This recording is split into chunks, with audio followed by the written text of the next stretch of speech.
Jadi lebih mengarah ke substansi. Terutama misalnya kalau kita lihat dari 1, 2, dan 3 itu, 3 bertanya ke 1, jadi Pramono Dul bertanya ke Ridwan Kamil Suswono itu menarik. Ini apa nggak kebanyakan imajinasi? Kurang lebih gitulah gitu ya. Ya, sayangnya pertanyaannya lebih pada IKN. Yang kemudian mau nggak Anda memindahkan balai kota ke tempat lain, kemudian dikaitkan dengan Ridwan Kamil menyatakan itu semua awalnya imajinasi. IKN itu imajinasi. Gitu, ya. Dan, akhirnya disangka lagi, Pram lebih mengetahui saya lebih IKN. banyak terlibat. Cuma kalau saya sebagai warga Jakarta makin bingung. IKN dan Jakarta ini sekarang kan nggak bisa dibedakan dalam arti apa ibu kota kita sekarang coba? Iya. Apa ibu kota kita sekarang? Indonesia tanpa ibu kota pada hari ini. Pada hari saya ngomong ini, Indonesia tanpa ibu kota. Jadi itu serangan substansial, tapi bagi warga Jakarta nggak terlalu penting. Ya kan? Apakah kita masih ibu kota apa IKN yang ibu kota? Yang penting gimana Jakartanya nantinya. Nggak bisa jawab itu. Tapi yang dari Ridwan Kamil ke Pramono Dul penting sekali serangannya. Khususnya bagi warga Jakarta yang terancam pengangguran. Penggusuran. Karena dia mengatakan, hei ingat loh, yang paling brutal, gitu ya? kata yang dipakai itu brutal. Yang paling brutal menggusur itu Ahok dari partai Anda. Jadi artinya bagi Anda yang ragu-ragu akan digusur apa enggak, pilih kami. Karena kami tidak akan menggusur. Tapi langsung diambil oleh Pramono, enggak, kami juga enggak menggusur. Gitu. Nah serangan lain diarahkan oleh pasangan nomor 2 ke nomor 1 ya, Darmakun keluar juga loh menyerang dengan menanyakan sudah ada nggak kontribusi dari bukan Ridwan Kamil menanyakan itu sebetulnya ingin memakai dia untuk menunjukkan bahwa Ridwan Kamil sudah berkontribusi bagi Jakarta dengan 2 bendungan yang lahannya dibebaskan dan dibuat. Tapi kemudian pasangan Darmakun menyatakan saya nggak tahu, saya nggak pernah jadi gubernur Jawa Barat. Gitu ya. Kok nanya ke saya kurang lebih gitu. Cukup kemudian, seru ya memang ya. Siampelas itu ya, teras ya. Yang teras. Kenapa sekarang bisa jadi seperti itu? Bukan saya dong, PLT dong, PLT. Gitu. Dan saya rasa itu akan dipakai di banyak debat sebelum tanggal 23 tuh. Baik. Di daerah sebelum lain. kita masuk ke dalam survei bagaimana pengaruhnya dari 3 debat ini kepada elektabilitas, tapi saya mau ke Mbak Monika. Mbak Monika tadi kan beberapa part yang sudah disinggung begitu ya, terkait penggusuran dan lain sebagainya, tapi kan juga ada part mengenai banjir dan lain-lain. Nah, ini apa yang bisa ditangkap dan juga disoroti oleh Mbak Monika, khususnya segmen yang mana sih yang paling terlihat nih emosinya kayaknya cukup menarik disoroti? Oke, pada saat di segmen 4 dan 5 ini mereka berusaha menggunakan momen walaupun kadang-kadang nggak masuk akal gitu ya. Seperti apa tuh Mbak contohnya? Contohnya adalah banjir kiriman dari Bogor. Ditanyakan oleh Ridwan Kamil ya kepada Dharma gitu ya. Dari Rano kepada Dharma gitu ya. Nah, jadi memang mencoba untuk menggali apa sesuatu yang bukan ranahnya gitu. Jadi, nah ini yang menarik adalah gitu kalau nggak salah pertanyaannya adalah apakah pengelolaan sumber daya alam di Jawa Barat itu sudah rusak apa enggak gitu ya? Banjir kiriman dari Bogor. Nah, mengenai itu.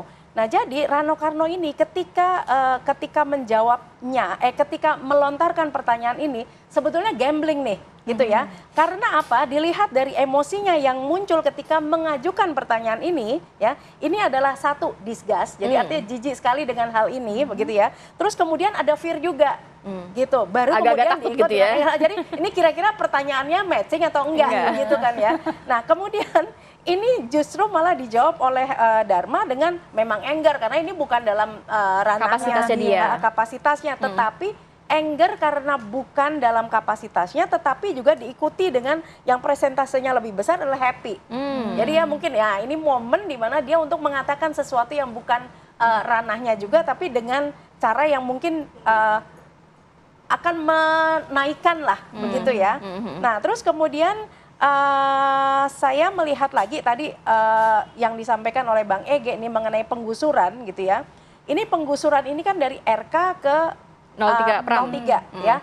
Ini 45% ketika mengatakan hal tersebut memang diliputi oleh kemarahan gitu ya. Responnya jadi, gimana dari Mas Pram? Responnya adalah justru yang muncul adalah surprise karena tidak disangka akan jadi 28% kira-kira.